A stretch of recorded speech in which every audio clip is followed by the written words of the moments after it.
In communication, memory is very important. When was the last time you had someone who remembered your name? That's impressive. It makes you feel good when someone calls you by your name. For years, I would read off people's name tags in the grocery store. Hey, Joan, how you doing? Oh, I'm doing so well, thank you. It makes a difference. If someone has a name that's hard to pronounce, you want to learn how to pronounce their name properly, even if you have to ask them the first time, or Google it, and then ask them, is this the right way to pronounce your name?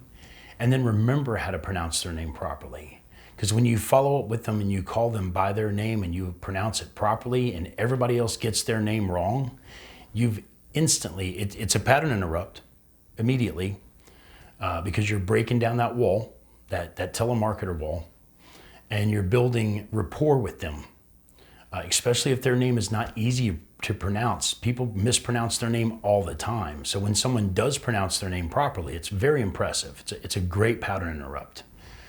Now, the easiest way to remember names is by association. If you meet someone for the first time, you need to make a mental note to associate something with their name that helps you remember it. If it rhymes with something, if their name is similar or they have the same name as your cousin or your aunt, it's easy to put that association together, and every time you see them in the future to be able to remember their name. On the other side of the spectrum, if you have a name that's not common or is not easy to pronounce, it is okay in business to use a stage name. Like musicians do, artists do it all the time. Some of them go as far as actually legally changing their name. But as far as the state of Florida is concerned, there's nothing wrong with using a stage name in business. Or you can use a short name if you prefer Dave or Davey or David or Johnny or John or Jonathan.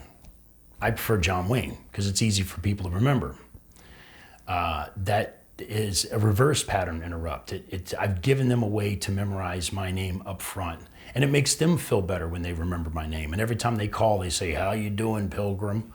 It makes them feel comfortable in the conversation. So I take advantage of it. I utilize it.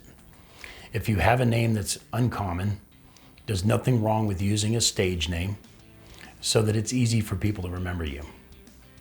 If you're going to go that route, pick an easy stage name though.